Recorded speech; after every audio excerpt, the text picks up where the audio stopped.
नमस्कार दोस्तों, मेरा नाम विजय है। मैं एक शराबी हूँ। हाय विजय ब्रो। हाय हाय, नमस्कार। भैया नहीं, भैया नमस्कार। तो सभी लोगों का धन्यवाद, शुक्रिया अदा। आप लोग थे, हम सब साथ में थे करके आज ये दिन हम देख पाए एक दूसरे के साथ में मिलकर। तो दोस्तों, अल्कोहलिज्म मेरा करीबन 20 साल का रहा है।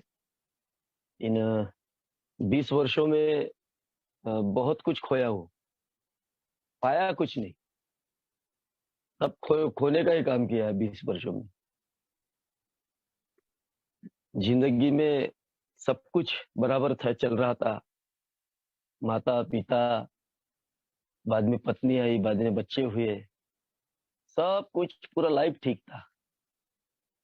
बाद में ग्रेस ऑफ गॉड की कम पढ़ा लिखा होने के बावजूद भी अच्छी नौकरी मिली। भले बाद में मैंने अपना एजुकेशन किया, तो सब कुछ ठीक चल रहा। लेकिन शराब एक ऐसी समस्या मेरे जीवन की बन चुकी थी, जो ना अ, मैं उसको छोड़ पा रहा था, और ना ही तो उसको मैं कुछ समझ में नहीं आ रहा था। कैसा करना, क्या करना, क्या हो रहा है। रोज सोचता था सुबेरे कि नहीं पीऊंगा, लेकिन शाम को जैसा ही घंटी बजती थी वो बराबर वो ठेके पे जाता था और बराबर शराब पीता था। ऐसा क्यों हो रहा था, क्या हो रहा था, क्या कारण था? बहुत कुछ प्रयत्न किया है यार। माँ बाप ने प्रयत्न किया, पत्नी ने प्रयत्न किया, लेकिन कुछ ऐसा हो नहीं सका कभी। मैं आज आकर सोचता था कि नहीं, थोड़ी सी पीऊंगा, थोड़ी सी पीकर वापस आ जाऊंगा, लेकिन मैं थोड़ी पीने के बाद कभी भी नहीं पीता, नहीं रुक सकता था। मैं कई बार ब्लैकआउट में ही जाकर दम भरता था, वापस आता था। ऐसा बार बार मेरे साथ में हो रहा था, बार बार, अनेकों बार हुआ। कई बार तो ऐसा हुआ कि मैं दारू हो गया, नहीं समझ में आ रहा था ये सब चीजें। इधर पत्नी बच्चे सब राह देख रहे, मैं उधर पड़ा हूँ। कई बार एक्सीडेंट हुए दारू पीकर। एक्सीडेंट इतने भयंकर भयंकर हुए कि हर एक्सीडेंट में बचा है वो ग्रेस ऑफ गॉड बोलूंगा कि ईश्वर ने मुझे बचाया। हाथ कट गया, पैर में मार, सर में मार, पीठ पे मार, हर एक जगह मार। रातों रात लोग मुझे उधर हॉस्पिटल में एडमिट कर देते थे, घर के लोग उधर चिंता करते थे, कहाँ गया, कहाँ गया ये। बीवी का हालत खराब हो गया था, सुकड़ गई थी पूरी टोटली तरीके से। बड़ी भयंकर परिस्थिति करके रखा था। सरकारी नौकरी रहने के बावजूद भी अपने परिवार का मैं खुद पालन पोषण नहीं कर पाता था। ये समझ में नहीं आ रहा था यार, ये क्या हो रहा है। मेरे से पीछे लगे हुए लोग या मेरे बराबरी के लगे लोग ऑफिस में अपना परिवार बढ़िया तरीके से चला रहे थे, मैं क्यों नहीं चला पा रहा था? मैं क्यों बार बार कर्जे में फंस रहा था, क्यों कर्जे ले रहा था? 10%, 15% पैसा मिलना चाहिए, जहां से मिले, कुछ भी करो, पैसा होना चाहिए। ये जो बातें हैं, ये अल्कोहलिज्म में मेरे साथ कई बार हुई, कई मर्तबा हुई। अब चाहता था दिल से कि मैं शराब छोड़ दूं, लेकिन मैं अकेला कुछ नहीं कर पाता था। जब भी ऐसा इच्छा होता था शराब छोड़ने की, तो सुबह से शाम तक वो मेरे दिमाग में घंटी रहती थी। और जैसे ही शाम को मेरे दोस्त मुझे मिल जाते थे और वो कन्विंस करते थे थोड़ी सी मार ले, कुछ नहीं होता, वो थोड़ी सी मारने जाता था, फिर मैं वही स्थिति मेरी बन जाती थी।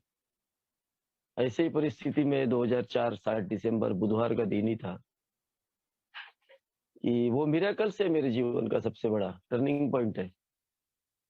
और वो ग्रेस ऑफ गॉड बोलूंगा कि वो ईश्वर की इच्छा थी। और ईश्वर वो उस वक्त मुझ में वो प्रसन्न होना था कि मैं ऑफिस से छुट्टी हुई, ठंडी के दिन थे, जल्दी अंधेरा हो जाता 6 बजे, तो मैं बाहर निकल रहा था।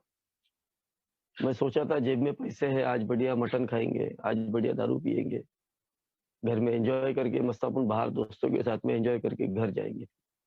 घर में वही रात को 12 1 बजे जाने वाला व्यक्ति था।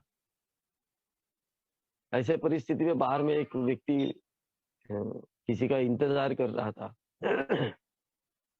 कि वो बीड़ी पीते हुए खड़ा था एक ठेले पर मेरे ऑफ़िस के सामने में।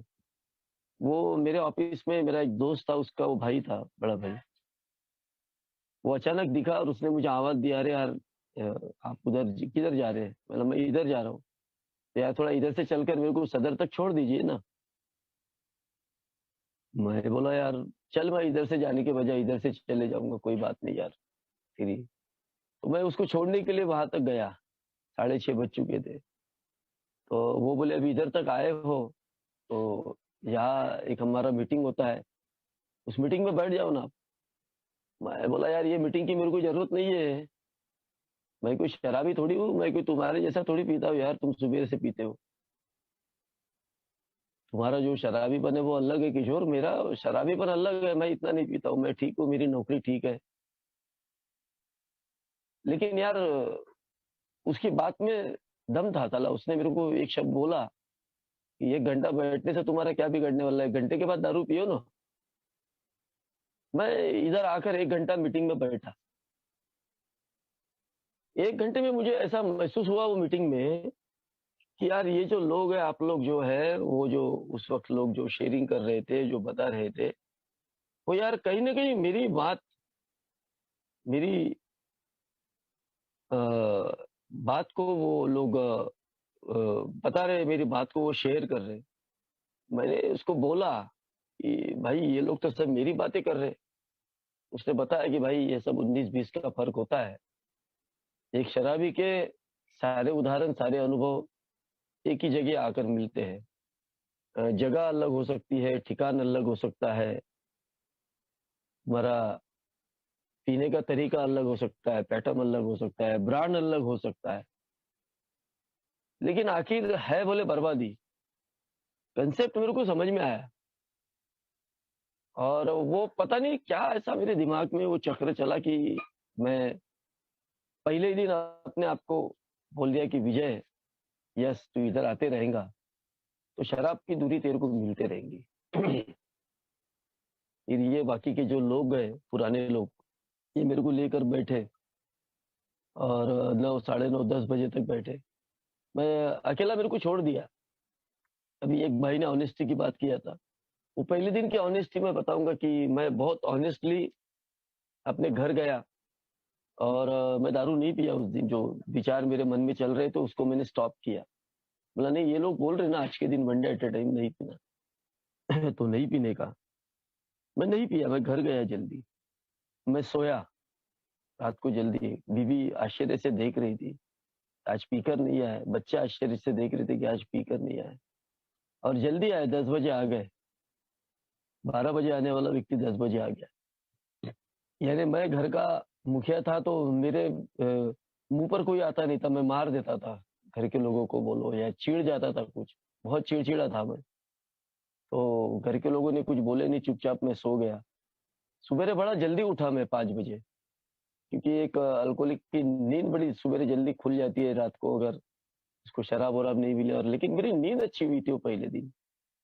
और जब सुबेरे उठा तो मैं बोला अभी क्या करूँ बैठकर, मैं बोला चलो घूमने के लिए निकलता हूँ। मैं घूमने के लिए निकला, मैं देखा लोग हँस रहे हैं गार्डन में, बढ़िया एन्जॉय कर रहे हैं। कोई मॉर्निंग वॉक कर रहा, कोई ठड़ाके मार रहा, हँस रहा, कोई फ्रेंड्स अपने आपस में चाय पीकर बात कर रहे। मेरे अंदर एक होप, एक आशा जागी कि मैं अल्कोहलिक एनोनिमस की इस मीटिंग में अगर आता हूँ, कंटिन्यू करता हूँ, तो मैं भी यार अच्छी लाइफ जी सकता हूँ, एक बेटर लाइफ जी सकता हूँ। ये होप, ये आशा मुझे अल्कोहलिक एनोनिमस की इस मीटिंग में आप लोगों के बीच में सदैव लेकर आई। कंटिन्यू मैं अल्कोहलिक एनोनिमस के मीटिंग में फिर वहाँ से मेरी शुरुआत होगी आना। क्योंकि मैंने कई वर्षों से ऐसा सवेरा नहीं देखा था, जो रात को 2-2 बजे सोने वाला सुबेरे 9-9 10-10 बजे उठता था। कई दिन तक ऑफिस नहीं जाता था, छुट्टियाँ मारता था, रेड क्रॉस लग गया। तो ये होप अल्कोहलिक एनोनिमस का वो पहला दिन मुझे याद आया और मैं अपनी कंटिन्यूटी अल्कोहलिक एनोनिमस में बनाई। शराब की दूरी मुझे मिलते गई। धीरे-धीरे, धीरे-धीरे एक-एक दिन का आधार, मन में कहीं तो भी कोने में रिजर्वेशन था कि मैं आज नहीं कल 31st को पीऊँगा, लेकिन फेलोशिप ने मुझे रोक लिया। फिर सोचा कि चलो होली को पिएँगे, लेकिन होली को भी फेलोशिप ने मुझे सपोर्ट किया और पकड़-पकड़ कर मुझे, एक न्यू कमर था तो मुझे पकड़कर एक वर्कशॉप में ले जाकर बिठाल दिया। बहुत गालियाँ दे रहा था उस व्यक्ति को मैं, साले ने मेरे को इधर लाके बिठाल दिया। मेरे साथ-साथ एक और नया व्यक्ति था, उसको भी लाके बिठाल दिया। उस वक़्त फ़ोन कॉल वगैरह थे नहीं। वो व्यक्ति बड़ा बहाना करके निकला, राजू था मेरा ही दोस्त था वो। वो व्यक्ति बहाना करके निकला कि भाई मेरे पिताजी की तबीयत बहुत सीरियस है, मुझे जाना ज़रूरी है। वो चला गया वहाँ से रात को, लेकिन मैं रोके रहा। पता नहीं वो ग्रेस ऑफ गॉड था। वो ईश्वर की इच्छा थी, वो ईश्वर की कृपा थी मुझ पर कि मैं उस वर्कशॉप में रात भर रुका रहा। वो वर्कशॉप में मैंने एक व्यक्ति के अनुभव सुना कि 12 साल उसके जीवन में शराब थी। उसका नुकसान उतना नहीं हुआ। वो एई में आने के बाद उसने अपने जीवन में 2 साल के सोब्रिटी के पश्चात शराब पिया। उसके जीवन के उसने नुकसान गिनाया, रीढ़ की हड्डी टूट गई, एक्सीडेंट हुआ, गाड़ी खराब हो गई, दुकान जल गई, घर में चिड़चिड़ापन, फांसी लगाने के लिए जा रहा था, आत्महत्या करने की कोशिश कर रहा था, पागल हो चुका था। पागल की तरह लोगों को 10-10 रुपए, 5-5 रुपए भीख माँग रहा था। उसकी दयनीय शेयरिंग, उसकी वो हालत, उसकी वो परिस्थिति को उसने जो शेयर किया, उस वक़्त वो 1 साल का सोबर था। उसने बताया कि अब मैं पिछले 1 साल से एक अच्छा जीवन आज जी रहा हूँ। उसकी वो शेयरिंग कहीं तो भी मुझे टच कर गई और मेरे रिज़र्वेशन को वहीं पर स्टॉप हो गया मैं। क्योंकि मैंने जो रिज़र्वेशन पाला था, वो कभी न कभी शराब पीऊँगा। वो रिज़र्वेशन उस व्यक्ति के अनुभव से, उस व्यक्ति के शेयर, इसलिए अल्कोहलिक एनोनिमस में शेयरिंग करते रहना चाहिए बोलते हैं, कि कब किसके शेयरिंग से कब किसको फ़ायदा हो जाए। तो मैंने अपने आप को वहाँ रोका कि नहीं विजय, अगर तू भी इस आध्यात्मिक जगह से ऐसी बेईमानी करेगा, तो हो सकता है कि तेरे जीवन में भी यही अंधकार स्थिति पैदा हो सकती है। अगर ईश्वर ने तेरे को यहाँ भेजा है, तो कोई न कोई सोच समझ कर ही भेजा होगा।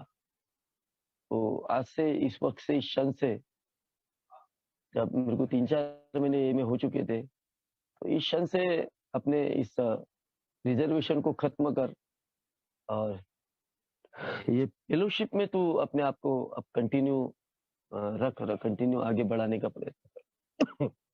मैंने अपने आप को फिर इस फेलोशिप में पूरी तरीके से रखा, स्टॉप किया अपने आप का वो रिज़र्वेशन।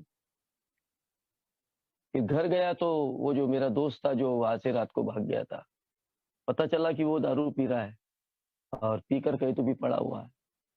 क्योंकि वो पिछले 1 महीने से दारू नहीं पिया था, मेरे साथ में एक ही मीटिंग्स कर रहा था। वो व्यक्ति आज भी दारू पी रहा है, उसकी हालत खराब है, सब कुछ घर में ठीक है। वो झूठ बोलकर आया था। अब मेरे को तो पिछले मैं 5-6 सालों से उससे मिला नहीं, अब इसकी हालत क्या है, क्या नहीं, नहीं पता। क्योंकि वो नहीं माना बाद में, वो एक बार उसको शराब पीने की आदत लगी। लेकिन मेरे पे एक विशेष कृपा थी कि मैं अल्कोहलिक एनोनिमस में बाद में इस फेलोशिप में अपने आप को पूरी तरीके से संयमित रखा और मेरी शराब बंद हो गई। शराब बंद हो जाना एक अल्कोहलिक का एक प्राइमरी पर्पज़ है। लेकिन शराब बंद होने के बाद में मेरे जैसा अल्कोहलिक पिंक क्लाउड में उड़ता रहता है। एक नयापन रहता है, एक नई दुनिया में मैं जन्म लेता हूँ। मुझे सब तरफ हरियाली दिखती है। मुझे साल भर हो चुका है, मैंने स्पॉन्सर नहीं बनाया था। ए का प्रोग्राम क्या है, क्या कहना चाहता है, मुझे उससे कोई लेन-देन नहीं था, मैं शराब से दूर था। 12 कदम क्या कहना चाहते हैं, क्या जीवन में उसकी आवश्यकता है, इससे भी मेरा कोई लेन-देन नहीं था। भाई मैं आया जिस चीज़ के लिए, शराब से दूर होने के लिए आया मैं, तो मैं हो गया। बाकी मैं होशियार हूँ, मैं अपने जीवन में अपनी परिस्थितियों को अपने हिसाब से ठीक कर सकता हूँ। इतनी सतसत विवेक बुद्धि, इतनी विवेकता मेरे अंदर जागृत है, इसको मैं बोलूँगा पिंक लॉर्ड स्टेज। अपने आप को होशियार समझना। अगर कोई चीज़ कोई बताना चाहता है उसकी नहीं सुनना, उसका मुँह मोड़ लेना, अरे जान दे ना यार, ये सब चीज़ों से अपने को कोई लेन-देन नहीं। ये बहुत ज़्यादा आध्यात्मिक गुरु है, ऐसा मैं कमेंट्स पास करता था। और ये कमेंट्स मेरे जीवन में बहुत सारे नुकसान कर बैठा है, क्योंकि मैं लोगों को उनके व्यवहार के हिसाब से उनको सम्मान नहीं देता था। मैं कभी आवश्यकता नहीं समझता था कि मैं मेरी परिस्थिति के बारे में लोगों को पूछूँ, कि मैंने अब आगे अगला कदम क्या रखना चाहिए करके। आज लोग देखता हूँ, आज बहुत से न्यूकमर्स आते हैं तो वो कम्युनिकेट करते हैं एक-दूसरे से, पूछते हैं भाई मैं क्या करूँ अब? अब आप बताइए। लेकिन यार मैंने ऐसा कभी नहीं किया, क्योंकि मैं होशियार हूँ, मुझे समझता है, शराब एक मेरी समस्या थी, जो अब निकल गई। अब मैं शराब नहीं पीऊँगा, शराब के प्रति पूरा ऑनेस्ट रहूँगा। लेकिन असल ज़िंदगी की मज़ा जो रिकवरी में है, शराब तो एक मामूली सिंबल था, एक प्राइमरी पर्पज़ था। ये आज समझ में आता है कि भाई वो मुझसे दूर हो गया, लेकिन जो शराब मेरी बंद है, वो फिर से मेरे जीवन में ना आए। क्योंकि मैं एक ऐसा कैरेक्टरलेस व्यक्ति हूँ कि जिसके कैरेक्टर के कारण खराब कैरेक्टर के कारण मेरे जीवन में फिर से शराब आ सकती है और फिर से वो व्यक्ति जो अपने अनुभव जो शेयर कर रहा था फिर मैं वो स्थिति में जा सकता हूँ। लेकिन ये बात मुझे समझ में नहीं आई और ये पिंक क्लॉड स्टेज, ये गुलाबी बादलों वाली स्टेज मुझे एक ऐसी दुनिया में लेकर गई कि शायद वो दुनिया का मैं इंतज़ार कर रहा था। शायद वो दुनिया को मैं पाने की कोशिश कर रहा था, जिसको बोलेंगे ग्लैमर। एक ठाट-बाट वाली दुनिया, एक अच्छा जीवन मैं व्यतीत करूँ। अल्कोहलिक एनोनिमस में बार-बार मुझे बोला जाता था, न्यूकमर है, धीरे चल, ज़्यादा घाई करने की ज़रूरत नहीं है। अपने आप कोई परिस्थितियाँ ठीक होती नहीं, मुझे मेरे ओल्ड टाइमर बताया करते थे। परिस्थितियों को ठीक करने के लिए संयमतापूर्वक धीरे चलना पड़ेगा। लेकिन अ, मैं सोच रहा था कि ज़िंदगी साली बची कितने दिन है? इतने साल दारू पिया, 20 साल का दारू का जीवन, 20 साल के पहले स्कूल पढ़ा। अब साला मैं कमाना, मेरा माइंड अभी चल रहा है, अच्छे बिज़नेस कर रहा हूँ, ये कर रहा हूँ, वो कर रहा हूँ, शॉर्टकमिंग मेरे पूरे थे। अब ये लोग बोल रहे हैं कि धीरे चल। अबे मैं अगर धीरे चलूँगा, तो ये जो मैंने इधर ढाई 3 लाख रुपए कर्जा लेकर आया हूँ, ये क्या तू आकर पे करेगा मेरा वाला? या तेरे बातों से मेरा कर्जा पे हो जाएगा?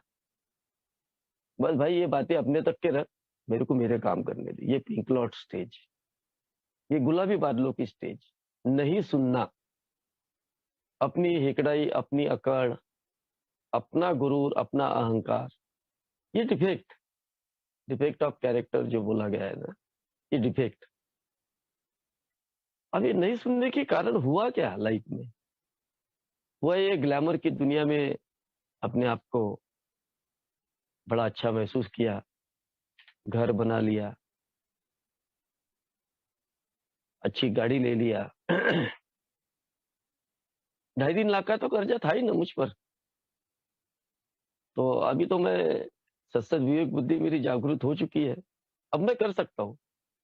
माँ की पेंशन है, मेरी तनख्वाह है। अब मैं सब व्यवस्थित कर सकता हूँ। घर बनाया, 1 मंजिले की जगह 2 मंजिली बनाया। उस टाइम ठेकेदार ने 2.5 लाख का बजट बताया था। 2.5 का बजट कब 4 पे चला गया पता ही नहीं चला। फिर ले इधर से कर्जा, ले उधर से कर्जा। फिर ऐसा कर कर के वो सपनों का महल बनाया। उसमें हर एक चीज़ नई खरीदा शुरू किया। उसके लिए और कर्ज़े से, लोन से एक-एक चीज़ लेते गया और जब पीछे मुड़कर देखा, तो समझ में आया कि अब मैं इनको दूँ कहाँ से? अब मेरी सारी तनख्वाह सब कुछ देने में चली जाती थी। बड़ी विचित्र परिस्थिति आ चुकी थी।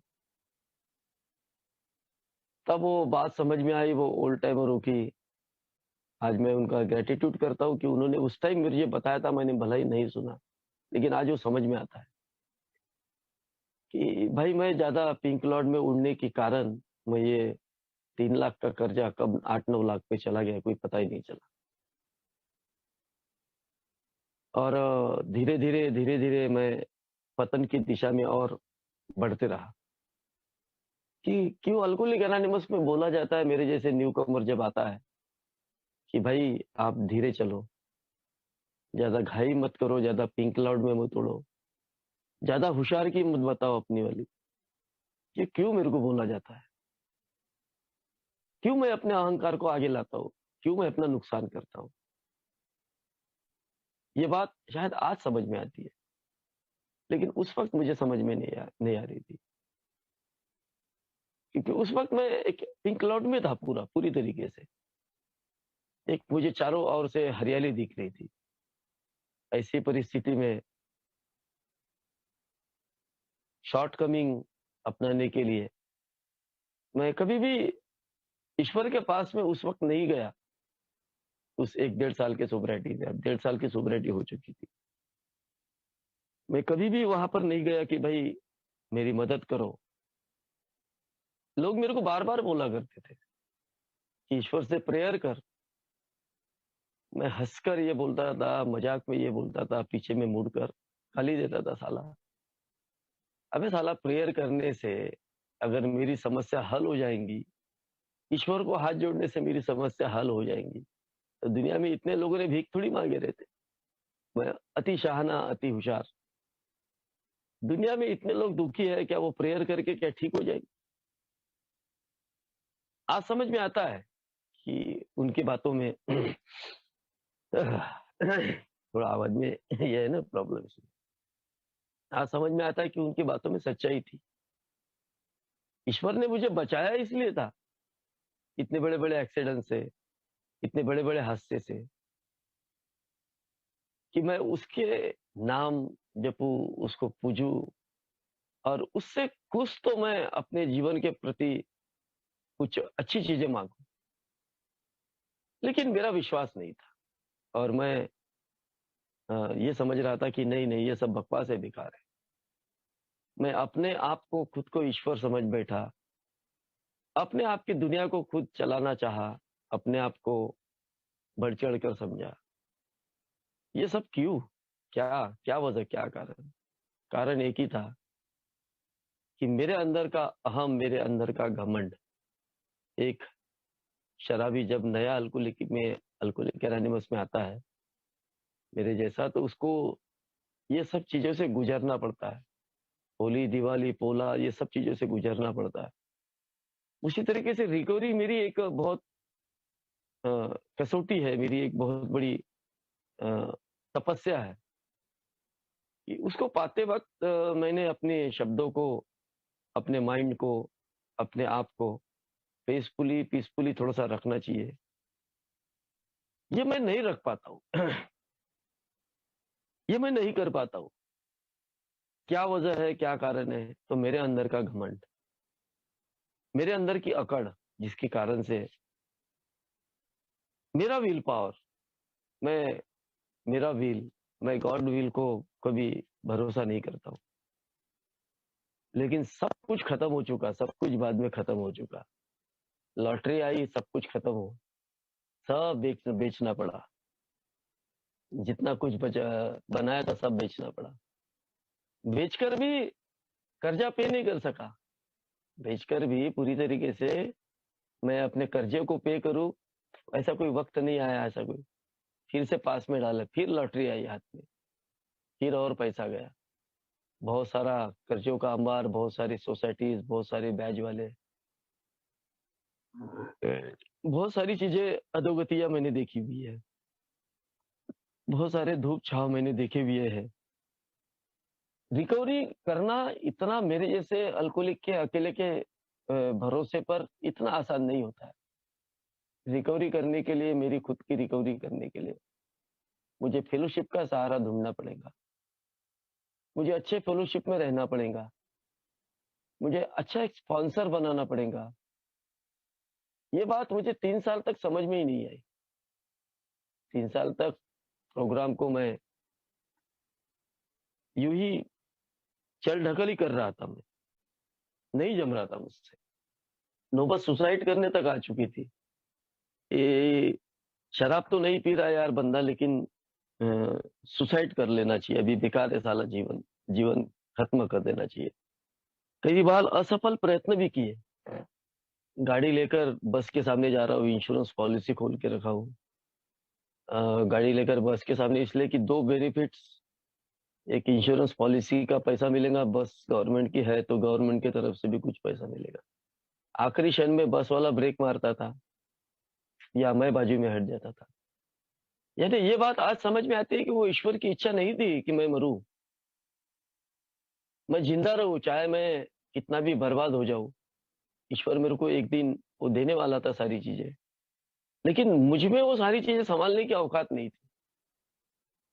मेरी औकात ये थी कि अगर मैं ईश्वर ने उस वक़्त मुझे एक लॉटरी का नंबर मुझे लगा था और वो एक 4 नंबर और एक 9 नंबर, मेरे पास 4 था वहाँ 9 था। वो नहीं आया, वो भाग्य लक्ष्मी 11 लाख की लॉटरी। तो मैं बड़ा पछता रहा था, बड़ा डिप्रेशन में था, बड़ा ये महसूस कर रहा था कि यार एक मेंबर ने मुझे बोला था, भाई अगर वो 11 लाख मिल मिल जाते थे, तो 11 दिन में साला मर जाता था तू। यानी एक नए अल्कोहलिक के पास में अति पैसा आने से उसको सोबरिटी प्रदान नहीं होती। ये बात आज समझ में आती है कि ईश्वर मुझे मेरे वक़्त के हिसाब से मुझे देने वाला है। ईश्वर वो सब चीज़ें मुझे देगा, लेकिन मेरे समय के अनुसार जब मेरी सँभालने की औकात आ जाएँगी ना, वो मुझे देगा। मेरी सँभालने की औकात नहीं थी। मैं मेरे घर में मेरी चोरी करता था सोब्राइटी में, काहे की सोब्राइटी? मैं घर में झूठ बोल रहा हूँ, बीवी से झूठ, बच्चों से झूठ, झूठ पे झूठ। अरे कितना झूठ बोल रहा था मैं। मैं माँ के पैसे जो बेचारी बड़ी जमा करके रखती थी पेंशन का पैसा, वो घर चलाती थी सब कुछ। यार वो सारे पैसे मैं खा जाता था। खा जाता था यानी ये कर्जे पानी में देने में, जुआ खेलने में, लॉटरी खेलने में, सब कुछ। दारू नहीं पी रहा हूँ, बाकी सब काम कर रहा हूँ। धीरे-धीरे अल्कोहलिक एनोनिमस में जुड़े रहने की वजह से मैंने अपने आप को री-एंट्री बोलूँगा कि मैं यहाँ आया फिर से डबल, खुला मन करके आया है कि अब जो भी हो, ईश्वर आपकी इच्छा, अब मेरी इच्छा नहीं। मारना हो तो मारो, ज़िंदा रखना हो तो ज़िंदा रखो, लेकिन मैं आपकी इच्छा के अनुसार ही ये सब कार्य करूँगा और मैं एक ही मीटिंग्स में जो-जो बोला जाता है, वो पूरी ईमानदारी से करूँगा। ये प्रण, ये चीज़ मैंने अपने जीवन में कभी ढाली और मैं ये मीटिंग्स में पूरी ईमानदारी के साथ में यहाँ आके बैठा। मैंने सुना लोगों को, लोगों ने होप मुझे दिया कि शराब दूर हुई वो ईश्वर की इच्छा थी, मेरी इच्छा नहीं थी। अब बाकी चीज़ें भी ईश्वर की इच्छा से होंगी। अपने पहले अंदर की अस्त-व्यस्तता को तो देख ले भाई क्योंकि तेरी अस्त-व्यस्तता के कारण ही तू अपने जीवन में ये सब कुछ कर किया है। तू चाहता था कि मैं ये करूँ, मैं वो करूँ। ईश्वर ने तेरे को पूरा फ्रीडम दिया। अल्कोहलिक एनोनिमस ने तेरे को फ्रीडम दिया। अल्कोहलिक एनोनिमस कभी किसी को रोकता नहीं है। जुआ खेलना है भाई खेल ले, दारू पीना है पी ले।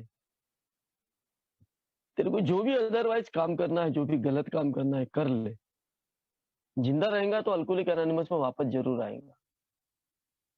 क्योंकि ए ने कभी किसी को रोका नहीं है, मेरे को भी नहीं रोका। मैंने बहुत कुछ अपने जीवन में अपने तरीके से अपने जीवन को चलाने का प्रयत्न किया। किसी ने मेरे को रोका नहीं। जो तुझे करना है करके आ जा। जिस दिन थक जाएगा उस दिन इधर आकर धीमे गति में अपने जीवन की फिर से शुरुआत कर। ये कलकुली में बहुत बड़ा ग्रेस ऑफ गॉड है कि वो जितने फास्ट तरीके से बर्बाद होता है उतनी ही तीव्र तरीके से उसकी रिकवरी होती है जब वो 12 कदमों पे चलता है। चाहे वो फाइनेंशियल रिकवरी हो, चाहे वो आध्यात्मिक रिकवरी हो, चाहे वो हर एक चीज में। तो धीरे-धीरे मुझे इस बात की समझ आई कि मैं जिस पैसे के पीछे भाग रहा था, पैसा मुझसे दूर भाग रहा था। अब मुझे वो पैसे के पीछे नहीं भागना है। अब मुझे सही अगर सोब्रिटी चाहिए, वो स्पिरिचुअलिटी है मेरे अंदर, आना ज़रूरी है। वो इंसानियत आना ज़रूरी है, फर्स्ट थिंग फर्स्ट। वो 1 या 12 कदमों में मुझे पूरी तरीके से अपने आप को खोजने का काम मुझे मिलता है, अपने आप को डिस्कवर करने का काम मिलता है। वो मैं करूँ। वो जब मैं करना शुरुआत किया, उसकी जब मैंने अपने जीवन में ढालना शुरू किया कि एक प्रोग्राम मेरे जीवन में किस तरीके से काम कर सकता है। सर्वप्रथम तो मैंने अपने आप को शांत करना ज़रूरी है, क्योंकि मैं एक अशांत व्यक्ति हूँ और मैंने यही किया। अपने आप को शांत करने का प्रयत्न किया। अपने आप को सबल किया एक जगह, अपने पेशेंस को बढ़ाना चाहा। अपने आप के अंदर के जो ज्वाला जो भड़क रही थी, उस ज्वाला को कहीं तो भी खत्म करने का काम किया कि नहीं इसको पहले शांत करना चाहिए। मैंने अपने परिवार के साथ में जो झूठ बोलने का जो सिलसिला चालू किया था, वो सच बोलने का सिलसिला मुझे बहुत तकलीफ़ें हुई। परिवार के लोग वो नज़रों से देख रहे थे कि ये क्या आदमी है, इसने आज तक इतनी बातें कभी सच नहीं बताया, आज बता रहा है। परिवार को कोई अलार्म का टच नहीं था, कोई उसको मालूम नहीं था ये क्या प्रोग्राम है, मेरे परिवार के लोगों को। उन्होंने मुझे माफ़ किया, माँ ने माफ़ किया, बीबी ने माफ़ किया, बच्चों ने माफ़ किया।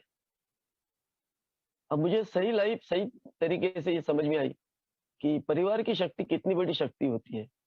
जिस परिवार में मैं रहता हूँ, जिस बीवी को मैं ये सोच रहा था, इसको कुछ नहीं आता, मैं सब कुछ कर सकता हूँ, लेकिन वो मुझसे होशियार है, ये आज मुझे समझ में आता है। जिन 12 कदमों का मैं मज़ाक उड़ा रहा था, मैं ये सोच रहा था कि ये पिंक लॉट के स्टेज में कि ये सब मेरे चीज़ की काम नहीं है, मेरे बस की काम नहीं। वो बाद में 12 कदमों की मुझे गरज पड़ी कि हाँ, ये सही में एक चमत्कारी कदम है, क्योंकि ये मैं जब तक कि अपने जीवन में अपने ओल्ड टाइमरों से, अपने स्पॉन्सर से बैठकर इसको नहीं समझूँगा, तो मेरे जीवन में कोई मिरेकल्स होने वाले नहीं है। मेरे जीवन में अगर कोई मिरेकल्स होंगे तो वो मेरे कृति के माध्यम से ही होंगे, ये बात समझ में। और धीरे-धीरे कहीं न कहीं मैं अ, उन कदमों की ओर बढ़ने लगा कि हाँ यार, ये कदम जो है, ये मेरे लाइफ़ का बहुत बड़ा टर्निंग पॉइंट है और मैंने इन कदमों को अपने लाइफ़ में लागू करना चाहिए। मेरी अस्त-व्यस्तताओं को समझना मैंने शुरू किया कि मैं कहाँ-कहाँ, किन-किन क्षेत्र में कैसे-कैसे तरीके से पूरी मेरी अस्त-व्यस्तता हो चुकी है और मैं कहाँ-कहाँ अपने आप को खोज-खोज कर जब ढूँढा, तो बहुत कुछ डिफेक्ट थे, बहुत कुछ चीज़ें खराब थी मेरे अंदर, जिसको मैंने देखा कि यार इतने सारे डिफेक्ट मेरे साथ में काम कर रहे थे और मैं ऐसे डिफेक्ट लेकर रोज़ रात को सोता था, रोज़ सुबेरे उठता था। यानी कितना अंदर से गंदा था मैं। इस गंदेपन को निकालने के लिए मुझे मेरे ओल्ड टाइमरों ने बताया कि आपको चिंता करने की ज़रूरत नहीं है। आपको बस ये प्रोग्राम बहुत सिंपल है। इसको इसी तरीके से अगर आप लोगे, तो आप एक अच्छे व्यक्तिमत्व आप में आ सकता है।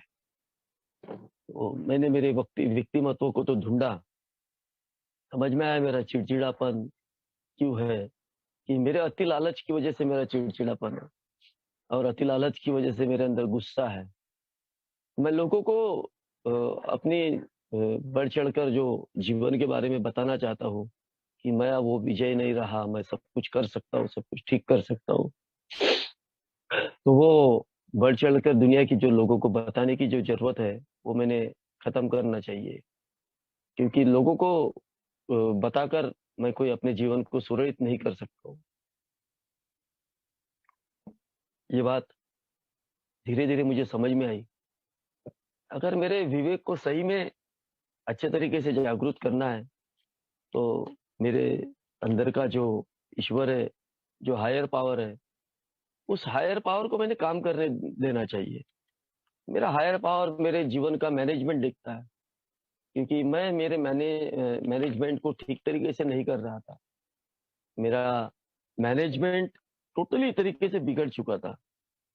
तो वो मैनेजमेंट को ठीक करने के लिए वो मैनेजर ही काम कर सकता है, वो मैनेजर है मेरा ईश्वर, जिसने मेरी ठेकेदारी 2004 में लेके रखी है। ये समझ के चलो कि मैं एक वर्कर हूँ और मैं उस मेरे परमपिता के साथ में मैं वर्क कर रहा हूँ, काम कर रहा हूँ और वो काम मेरे लिए रोज़ कहीं न कहीं एक आध्यात्मिक रीत्या मुझे एक आध्यात्मिक रिकवरी मुझे रोज़ प्रदान करता है। ये बात की चीज़ मुझे इधर समझ में आती है आज कि मैं एक ऐसा लेबर हूँ कि मैं इन 12 कदमों में काम करता हूँ तो निश्चित ही मैं रोज़ शाम की चैन की रोटी खा सकता हूँ, चैन की नींद सो सकता हूँ, परिवार में चैन से रह सकता हूँ, समाज में चैन से रह सकता हूँ, काम-धंधा चैन से कर सकता हूँ। बस खुले मन से मैंने इस बात को स्वीकार किया कि हाँ, कोई तो ऐसी शक्ति है कि वो मेरे सशक्त विवेक बुद्धि को फिर से पुनर्स्थापित कर सकती है, वापस ला सकती है। ये जो बात की स्वीकृति दिया, जब एक्सेप्ट किया कि मैं खुद अपने जीवन को नहीं चला सकता हूँ, कोई मुझसे बड़ी शक्ति है, वो मेरे जीवन को सुरक्षित कर सकती है, वो चला सकती है। वो जो मेरा मैंपना है वो वहाँ से निकला। मेरा अहंकार का वहाँ पतन हुआ, वहाँ ठेचा उसको ठेचा गया, क्योंकि अहंकार को ठेचना बहुत ज़रूरी है उसको। उसको समेट कर लेकर चलना ज़रूरी नहीं है। जब मैंने उस शक्ति को मानना शुरू किया, वो शक्ति कोई दुनिया में या किसी पत्थर में या कहीं और नहीं दिखेगी। वो मेरे इर्द-गिर्द मेरे आस-पास है, मेरे सच बोलने के ऊपर है। मेरे कैरेक्टर ऑफ डिफेक्ट जो पहले कदम में जो मेरे को दिखे, वो जब मैं देखता हूँ कैरेक्टर डिफेक्ट कि कहाँ का मेरी अस्त-व्यस्तता है, जैसी-जैसी अस्त-व्यस्तताओं को मैं स्वीकार करता हूँ और स्वीकार करके उसको मैं बोलता हूँ कि हाँ यार, ये मेरी है और मैं इसको बाद में धीरे-धीरे निकालने का प्रयत्न करता हूँ। तो ईश्वर वो देखता है कि अब ये सही वे सही लाइन पर चल रहा है, सही लाइफ़ जीने के प्रयास में है। अब वो मेरा सही में विवेक जो खोया हुआ रहता है, वो वापस करता है और मैं अब सही दिशा में चलने का पीछे का अर्थ यही यही है कि अल्कोहलिक एनोनिमस का टच, फेलोशिप, मीटिंग्स ये मेरे लिए ग्रेटफुल है। अगर मैं ये सोचूँ हम मराठी में बोलते हैं हळद्या हळकुंडात अंग पिवळं. अगर मैं ये सोचूँ कि भई अब मैंने सब कुछ पढ़ लिया, सब कुछ ठीक लिया, 12 कदम ले लिए, कोर्स पढ़ लिया, बिग बुक पढ़ लिया, 12 बाय 12 पढ़ लिया, 12 ट्रेडिशन मुँह पाठ है, मैं घर बैठ के प्रैक्टिस कर सकता हूँ। इम्पॉसिबल। ये रोज़ मुझे जीना पड़ेगा, रोज़ मुझे महसूस करना पड़ेगा अपने आप को, रोज़ मुझे लोगों को सुनना पड़ेगा। लोग कहीं न कहीं मेरे बारे में अ, नई-नई चीज़ें बताते रहेंगे, क्योंकि मेरे को 18 साल हुए हैं, कोई 40 साल से आ रहा, कोई 50 साल से आ रहा है। सब लोग कंप्लीटली रिकवर हो गया ऐसा मैं तो 18 साल में कंप्लीटली रिकवर्ड हुआ ऐसा नहीं बोलूँगा। रोज़ नए-नए डिफेक्ट पैदा होते हैं। मेरी कोई नई लस्ट भी मेरे अंदर पैदा हो सकती है। लेकिन आप लोगों के अनुभव मुझे ये बताना चाहते हैं कि भाई ऐसा मत करना, उधर मत जाना, इधर दिशा में मत जाना। ये विवेक जागरूक होना, ये में सबसे बड़ी ब्यूटीफुल चीज़ है और वो जो मैनेजर है मेरे जीवन का, मेरा कर्ता-धर्ता, वो सही में मेरे लिए बहुत कुछ करता है जब मैं अपने आप के जीवन को और अपने परिवार को सब कुछ उसके हवाले कर देता हूँ। मैं ऐसा करता हूँ, मैं रोज़ मेरे प्रेयर में ये रोज़ कहीं न कहीं मेरे साथ में ये मैं अकेला नहीं, मैं बोलता हूँ ईश्वर को, ईश्वर आपकी इच्छा है मेरे परिवार के लिए और मेरे लिए। मेरी इच्छा से नहीं, आपकी इच्छा से मेरे जीवन को चलाइए और आप मेरे परिवार के जीवन को भी आप अपनी इच्छा से ही चलाइए। आपकी इच्छा मेरे लिए सर्वसर्वा है। जब मैं ये करता हूँ तो मैं कहीं तो भी सैटिस्फैक्शन पाता हूँ कि हाँ यार, मैं अब ये दोनों जीवन का कंपैरिज़न करता हूँ कि उस वक़्त मुझे ऐसा क्या हुआ था और आज के जीवन में जो बदलाव है, जो बदला हुआ दृष्टिकोण है, वो आज क्यों है? आज इसलिए है कि आज प्रोग्राम को प्रैक्टिस कर रहा हूँ, आज प्रोग्राम को समझाऊँ, रोज़ कहीं न कहीं कदमों को अपने जीवन में ढालने का प्रयत्न करता हूँ। रोज़ कहीं न कहीं उन चीज़ों को महसूस करता हूँ, दूसरों के दुखों को महसूस करता हूँ। पहले मैं सिर्फ़ अपने आप को महसूस करता था, आज मैं पहले मैं दूसरों के प्रति खुन्नस भरी थी, दूसरों के प्रति मेरे अंदर जेलसी भरी थी। आज वो चीज़ नहीं रही, ये बात आज ईश्वर के करीब जाने के लिए मुझे बाध्य करती है। अगर मैं ये सोचता हूँ कि भाई मैं दुनिया के सर्व कर्म कांड करूँ, दुनिया के सर्व पाप करूँ और ईश्वर के सामने आकर उसको सर्व अर्पण कर दूँ, तो वो चीज़ें ईश्वर को अर्पित नहीं होंगी। ये कांसेप्ट मुझे समझ में आया कि मैं अंदर से अगर मैला हूँ, अंदर से अगर मेरे अंदर रिजर्चमेंट भरे हुए है, अंदर से जेलसी भरी हुई है, शॉर्टकमिंग मेरे अंदर से भरे हुए है, तो मैं ईश्वर की कितनी भी पूजा कर लूँ, कितना भी पाठ कर लूँ, मैं आध्यात्मिक रीत्या उसके पास में जा नहीं सकता हूँ। ना ही तो उसके करीब जाकर उसको मैं बड़े ठसन से नहीं बोल सकता हूँ कि आप मेरे जीवन को सँभालो। क्योंकि मैं आज भी अपने ही जीवन को सँभालने का प्रयत्न कर रहा हूँ। मैं उसके हाथ में कुछ नहीं दे रहा हूँ। मैं आज भी इस चीज़ की रोज़ प्रैक्टिस करता हूँ कि जो भी अच्छा हुआ, बुरा हुआ, जो भी हुआ ईश्वर आपकी इच्छा, जो भी आपकी इच्छा है। आज मेरे को ज़्यादा डिस्टर्बेंस नहीं आते, आज मेरे को ज़्यादा अ, लोगों की बातों का बुरा नहीं लगता। आज मेरे को लोगों का कोई अच्छा होता है, किसी का बच्चा पढ़ता है, कुछ होता है, तो मेरे को अंदर से हैप्पीनेस होता है। पहले नहीं होता था। आज किसी के बच्चे को नौकरी लगी तो मेरे को बहुत अच्छा लगता है। किसी ए मेंबर के बच्चे को नौकरी लगी यार, ये हुआ, वो हुआ। तो मेरे को अंदर से बड़ा ये लगता है कि यार बहुत बढ़िया। ये पहले नहीं था। पहले ये पाप मेरे अंदर भरा हुआ था और मैं ईश्वर से हाथ जोड़ रहा था। तो ईश्वर मेरे को कहाँ से वो मेरा विवेक अ, बंद ताले में बंद था तो वो कैसा वो खोलेगा और कैसा वो मुझ पे कृपा करेगा। अगर मुझ में सही में कृपा चाहिए, तो मुझ में मेरे स्वभाव दोषों को दूर करना पड़ेगा। मेरे अंदर एक ह्यूमिलिटी लाना पड़ेगा, एक नम्रता लाना पड़ेगा। मैं एक अच्छा व्यक्तिमत्व मुझे सामने लाना पड़ेगा। लोगों के साथ में थैंक यू बोलना पड़ेगा। मैं लोगों के साथ में बहुत प्यारपूर्वक व्यवहार करना पड़ेगा। जो जैसा है उसको वैसा स्वीकार करना पड़ेगा। जिसकी जैसी परिस्थिति है, उसके परिस्थिति के हिसाब से उसको मैंने लेना यही में मैंने ये चीज़ें सीखना शुरू किया। अब मुझे अच्छा लगना शुरू हुआ आया, अच्छा फीलिंग्स आया। अब मेरे जो डर थे अंदर के वो डर धीरे-धीरे निकलना शुरू हुआ। अब मेरे को मेरा जो डिपेंडेंसी है, अब मानवीय शक्ति पर नहीं रही। अब मेरी जो डिपेंडेंसी है, कुछ ऐसे एक शक्ति पर गई कि उसको मैं अपना ईश्वर समझता हूँ, अपना भगवान समझता हूँ, अपना हायर पावर, अपनी शक्ति समझता हूँ। अब मुझे ये विश्वास आ गया कि नहीं, अब कोई ऐसी शक्ति है कि जो मेरे जीवन में काम कर सकती है। शायद वो मुझसे बड़ी हो, मानव से बड़ी हो। मानवीय शक्तियाँ शायद बदल सकती है, लेकिन ईश्वरीय शक्ति बदल नहीं सकती। अगर बदलना है तो मुझे, तो वो बदलाव कर मैं उस शक्ति को अपने जीवन में आज भी वो कोशिश जारी है मेरी रोज़ कहीं न कहीं और बड़ा अच्छा महसूस करता हूँ कि अब मेरे को वो जो डर की जो परिभाषा है ना, वो खत्म हो गई कि आगे मेरा फ्यूचर में क्या होगा। पीछे मैंने क्या किया था। आज एट प्रेज़ेंट जीवन क्या है, उसको मैं जीने का प्रयत्न करता हूँ।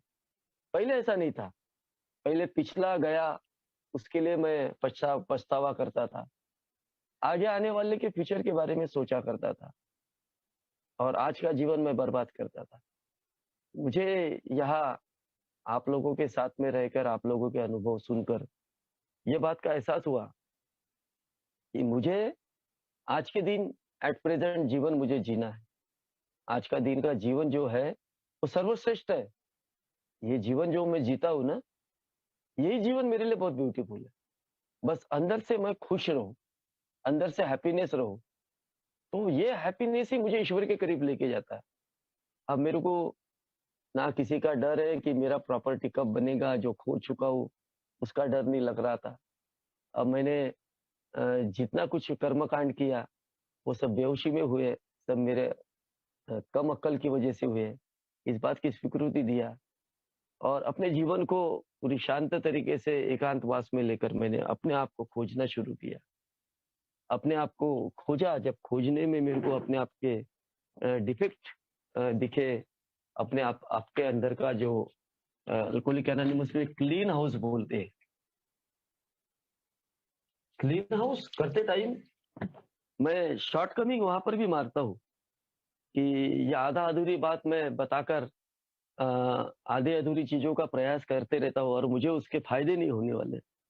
जब मैंने पूरी तरीके से अपने आप का क्लीन हाउस करना शुरू किया, तो मैंने पाया कि कुछ डिफेक्ट बचपन में थे, कुछ डिफेक्ट जवानी में आए, कुछ डिफेक्ट अल्कोहलिज़्म में आए, कुछ डिफेक्ट शराब बंद करने के बाद में आए और अ, कुछ डिफेक्ट एट प्रेज़ेंट जीवन में भी चालू है।